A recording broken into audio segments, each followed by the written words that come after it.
Hi guys, welcome back. My name is Himanshu and I'm back after a long time after doing my second semester and with an accent as well. Just kidding. मेरा कोई accent नहीं आया है और accent इतनी आसानी से आता भी नहीं है. तो इस वीडियो में we'll talk about my second semester of business analytics at Northeastern University. इस सेमेस्टर मेरे 4 सब्जेक्ट्स थे. जैसा कि मैंने फर्स्ट सेमेस्टर के रिव्यू में बताया था कि नेक्स्ट सेमेस्टर मेरे 4 सब्जेक्ट्स होने वाले हैं.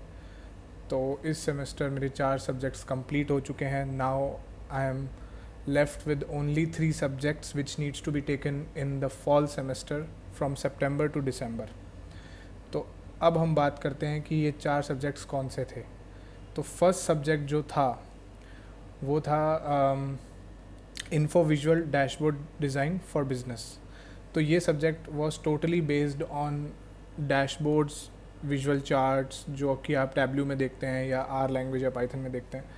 तो इस सब्जेक्ट में जो मेन फोकस था कि how do you decide which type of charts you choose, what kind of visual artifacts you want, और अ साइकोलॉजी बिहाइंड द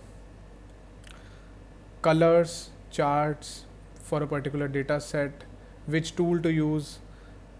कभी कभी हमें लगता है कि हमें सिर्फ टैब्ल्यू पे काम करना चाहिए, बट सारी चीज़ें टैब्ल्यू में अवेलेबल नहीं है. Sometimes we have to rely on R language as well. So this subjects was totally about dashboard building and visual charts. इस सब्जेक्ट में हमने चैट जीपीटी का भी बहुत यूज़ किया है. मैं अपनी नेक्स्ट वीडियो में बताऊंगा कि हमने चैट जीपीटी को कैसे इफ़ेक्टिवली यूज़ किया है एंड कैसे हमारे प्रोफेसर्स ने हमें प्रमोट किया कि you have to use chat GPT for this particular course. Second subject था data mining and machine learning. तो data mining and machine learning नाम से ही आपको पता है कि it's totally a technical course.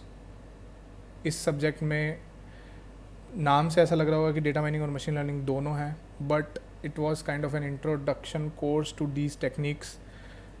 तो हमें डेटा माइनिंग टेक्निक्स के बारे में बताया गया, जैसे कि PCA principal component analysis, matrix multiplication, linear regression, logistic regression. Machine learning techniques जैसे कि support vector machine, decision tree, naive Bayes और KNN regression.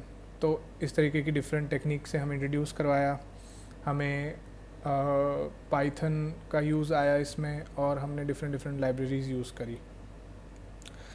But when it comes to exams, since this is a business school and they don't expect us to know coding from earlier bachelor's or your work experience, they don't take their exams in coding. Rather they ask कि आपको कितनी subject knowledge या आपको कितना concept पता है उस particular चीज़ का, and they ask you to solve manual calculations of decision tree, PCA, matrix multiplication etcetera, जो भी टेक्निक्स हमने पढ़ी हैं.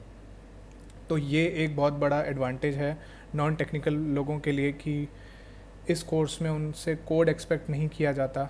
और मुझे याद है मेरे एग्ज़ाम्स में सिर्फ एक ही कोड था and that was also very easy, and बाकी सारे क्वेश्चंस मैनुअल कैलकुलेशंस के थे. तो नॉन टेक जो लोग हैं वो इस बात की बिल्कुल टेंशन नहीं लें कि ये सब्जेक्ट है, ये सब्जेक्ट भी हो जाएगा. जो थर्ड सब्जेक्ट था वो था business info design quality and strategy. So ये सब्जेक्ट थोड़ा टाइटल से वेग साउंड करता है, business information design quality and strategy, but in short it was kind of a database management system जिसमें हमें ERD डायग्राम्स और रिलेशनल स्कीमा के बारे में बताया गया, कैसे एक डेटाबेस में डिफरेंट टेबल्स कनेक्टेड होती हैं with the help of primary की, फॉरेन की. जो भी SQL के बेसिक्स जानते हैं या डेटाबेस के बेसिक्स जानते हैं उनको ये सब पता होगा. उसके बाद हमें इंफॉर्मेशन प्रोडक्ट के बारे में बताया गया कि कितनी टाइप्स की इंफॉर्मेशन लाई करती है किसी भी रिसोर्स के अंदर, be it in Excel file, in coding और इन अ टेबल और in different types of databases. तो this particular course was also theoretical I would say, because इसमें भी ज़्यादा कुछ टेक्निकल था ही नहीं except for few SQL coding in Oracle, और वो भी बहुत ही बेसिक्स, एक्सट्रीम बेसिक.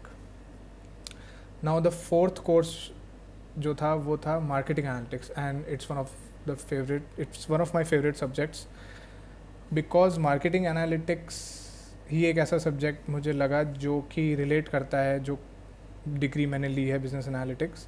और ये इस कोर्स में डिफरेंट डिफरेंट टेक्निक्स बताई गई कि कैसे एक पर्टिकुलर कंपनी किसी प्रोडक्ट को मार्केट में टारगेट करती है, किस ऑडियंस के लिए वो लॉन्च होना चाहिए, कौन से सेगमेंट्स में, नंबर ऑफ़ सेगमेंट्स में कैसे डिवाइड होकर हम उस प्रोडक्ट को लॉन्च कर सकते हैं।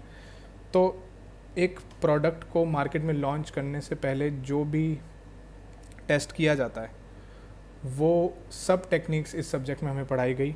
हमने एक पर्टिकुलर सॉफ्टवेयर का भी यूज़ किया, उसका नाम था इंजीनियस, जो कि विदाउट कोडिंग एक पर्टिकुलर डेटा सेट को सेगमेंट्स में डिवाइड कर देता था, उसके डिफरेंट डिफरेंट पोजीशनिंग टाइप्स बता देता था, कैसे मार्केट को टारगेट करना है ये भी बता देता था। तो उसमें काफ़ी सारी केस स्टडीज़ अवेलेबल हैं जिसको आप सॉल्व करके ये पता लगा सकते हो कि हमें हमारा प्रोडक्ट कैसे लॉन्च करना है और किस ऑडियंस के लिए लॉन्च करना है। तो ये सब्जेक्ट वॉज टोटली इंटरेस्टिंग। ये सब्जेक्ट इलेक्टिव था, बाकी के 3 कोर्स कोर थे, ये इलेक्टिव था। इट्स एन ऑप्शन, आप ये सब्जेक्ट छोड़ भी सकते हो, इसकी जगह कोई और भी ले सकते हो, but since it was related to analytics so I took that. Now will come to कि पिछले सेमेस्टर 3 सब्जेक्ट्स थे, इस सेमेस्टर 4 सब्जेक्ट्स थे, तो क्या डिफरेंस था। डिफरेंस बहुत ही बड़ा था। सिंस मैं ये बोल सकता हूँ कि 4 सब्जेक्ट्स थे, उसके साथ साथ हमें इंटर्नशिप्स भी ढूंढनी थी, कुछ एक्टिविटीज़ भी होती थी, तो थोड़ा हेक्टिक था, बट वी मैनेज्ड। सिंस सारे ही सब्जेक्ट्स काफ़ी इंटरेस्टिंग थे, प्रोजेक्ट्स और इंटरेस्टिंग, तो सेमेस्टर का पता ही नहीं चला। और या मास्टर्स में 4 सब्जेक्ट्स एक सेमेस्टर में करना बहुत ही डिफ़िकल्ट होता है, क्योंकि काफ़ी सारे असाइनमेंट्स, प्रोजेक्ट्स, क्लासेस, साथ साथ में इंटर्नशिप की सर्च, साथ में खुद का काम, घर का काम, सब कुछ होता है। अगर कोई 2 साल का रेगुलर कोर्स है, जैसे कि MS इन CS या कोई भी 2 साल का जो मास्टर्स होता है, उनके यूजुअली 2 ही सब्जेक्ट होते हैं एक सेमेस्टर में।